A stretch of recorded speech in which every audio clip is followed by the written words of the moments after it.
Hey Rams fans, welcome to this week's edition of Anatomy of a Play. If you were with us last week, you know that we are going to try to start incorporating videos into the series. I know last week's video wasn't that great, but I've brushed up on my video production skills, and I think this week's a lot better. That said, I just want to say thank you to those who have been following the series, whether you're coming from Twitter, Facebook, or RamsTalk at STLtoday.com. I thank you. So we'll be looking at an Austin Pettis play for the second week in a row. His 36-yarder that came on the first drive of the game for the Rams. We try to usually go with something that has some significant impact on the outcome of the game, but this is about as good as it got last week. It was Rams' longest play from scrimmage, and it also is a career-long reception for Austin Pettis. So, second week in a row, we're breaking down a Pettis play. Maybe the guy's seen the light. I don't know.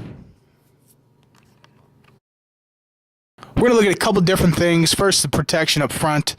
The Jets are blitzing on this third down, and the Rams do a nice job picking it up, giving Sam Bradford a clean pocket. We'll also look at Danny Amendola's route on this play and talk about its importance. And then, of course, we'll look at Austin Pettis, who is the one who catches the ball. So we'll look at the protection now. 3rd and 4 is a situation. The Jets are known for blitzing on third down. Rex Ryan refers to third down as the chaos down. They like to bring exotic blitzes. They're known for it. On this play, it's not really an exotic blitz. It's really a traditional zone blitz with a dropping end opposite of a blitzer on the other side of the formation. The Rams do a nice job picking it up. Up front, though, they're going to be in a half slide, which is something we've talked about before, but given our ability with the video this week, we'll break it down a little bit in more detail. Why don't we start with the front side, which is the right side of the line. The front side of a half slide protection has man protection, which is different from the backside in that the backside will have a zone or a gap protection. The front side is manned up on a defender, and the rule is you're manned up on the defender head up to outside of you, as we see here illustrated in the picture. You'll go wherever that defender goes, as we'll see here. Wilkerson's going to try to cross Dahl's face, and Dahl stays with him instead of chasing that blitzer, and that's because he has back help to that side. The back is in what I like to refer to as a hotel check. Hotel check in that he's going to check inside for blitzers first, and then he's going to check out. Check in, check out, just like you do in a hotel. And we'll see here, it's a good job by Dahl staying with his man. He's going to get some help from Turner. But again, head up to outside, and that's how you determine the rule for front side protection. The backside of a half slide protection is in a gap or a zone protection. Each blocker is responsible for their the gap outside of them. As we see here, as soon as the ball is snapped, their eyes go immediately outside. In the event of a blitzer, the tackle will have the first man out the end of the line of scrimmage. The guard will have the second in the center of the third. As you can see here, pre-snap, Sapp would be 1, Copels would be 2, and David Harris would be 3. The backside differs from the front side in that these blockers are working in conjunction with one another.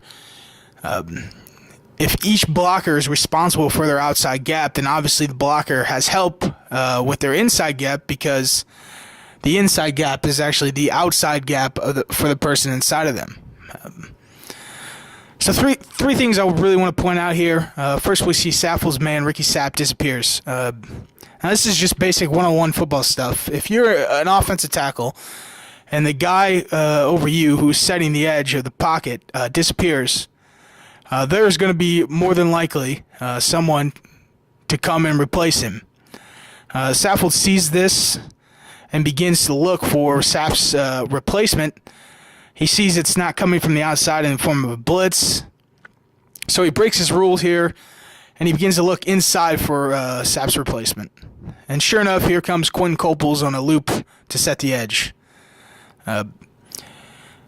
You also notice that these guys, when not engaged, are using their hands, their arms here, to feel for pressure. And that's just like having an extra set of eyes for an offensive lineman. It allows them to keep their eyes on their gap, but at the same time gives them awareness of the pressures from the inside. And finally, we'll look at the progression of Robert Turner here. As I just said, in the event of a blitz, the tackle is going to have the first man off the end of the line of scrimmage. The guard will have number 2, and then Turner will have number 3. Pre-snap alignment, it looks like David Harris would be number 3 because Coples is in the outside shoulder, playing a 3 technique.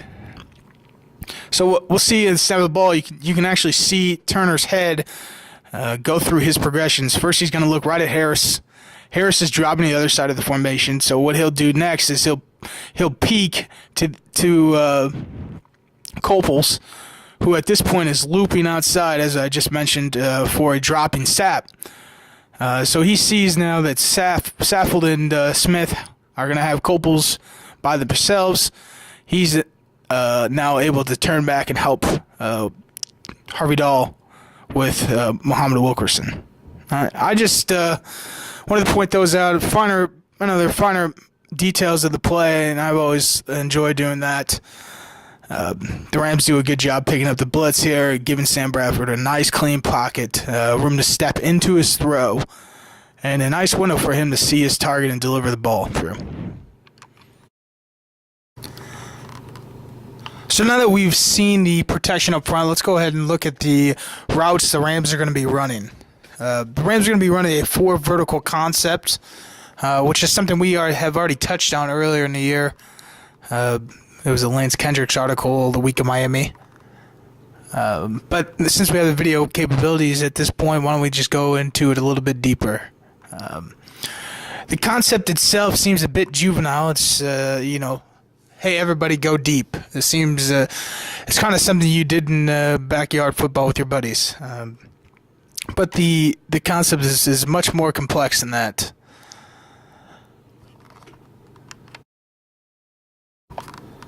The concept took off in the recent decade under Mike Leach, in my opinion, under Mike Leach, when he was at Texas Tech. His air raid attack, and that's not to say others haven't developed or added to the concept, but to me, what Leach did with his air raid attack at Texas Tech has a lot to do with why we see this play on a weekly basis now in the NFL. And essentially, the 4 vertical concept has become a hallmark of the modern day passing attack. We see the Saints do it. The Packers are great at it. The Rams are running it now as well, as are a lot of teams. So we're going to look at first. We're going to look at Amendola's route here. He has what's called a bender route. Now you're probably wondering why I'm talking about Amendola on this play, and that's because out of a 3-by-1 formation in this concept, the number 3 receiver is a catalyst on the play. He's going to be the first read for the quarterback. Inside receivers rules in this concept are determined by 2 things. First, whether you're running out of a 2-by-2 formation or a 3-by-1 formation, and what coverage are you seeing? And this is something he needs to determine on the go.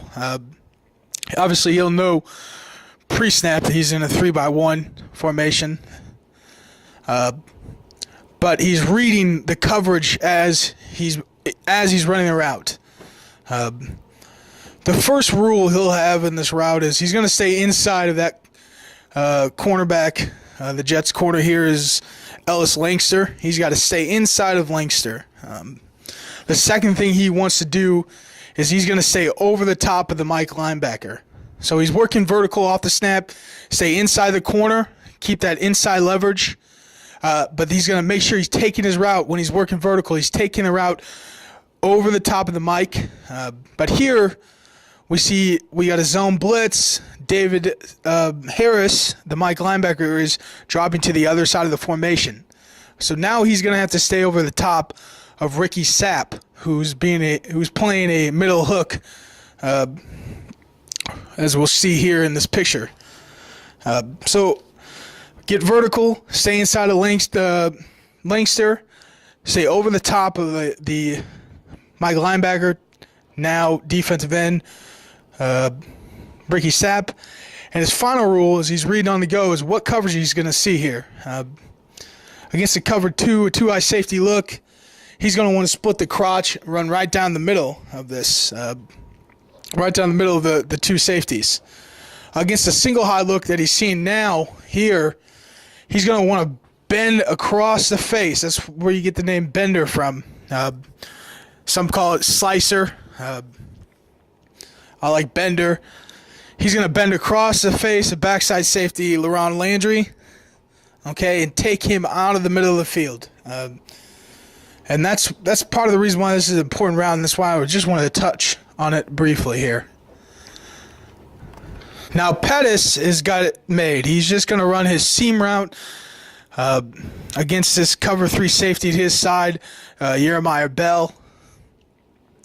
Bell's got to keep outside leverage. He's got no help to the middle of the field, and it's pretty much cake here. All Pettis really has to do is burst off the line, attack Bell's hip. We see Bell kind of tilt. We see Bell kind of turns his shoulders here. He wants to go inside of Bell. He doesn't want to go outside of Bell because he doesn't want to allow Wilson, who's playing over the top of Gibson, to be able to make a play on the ball. So he wants to go inside of Bell, which he does. He's got all the room in the world. Now, what I really like about the catch itself is you can see his extension. He's got a big frame. He's 6'3", long arms. You can see his extension.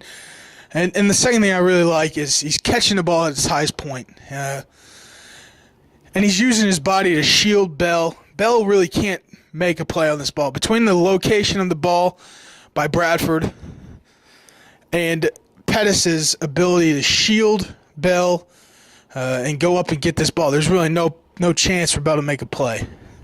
That's what I really like about this play.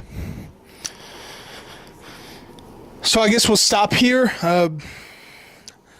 Just want to say thanks for tuning in. You can follow me on Twitter at Shields3L.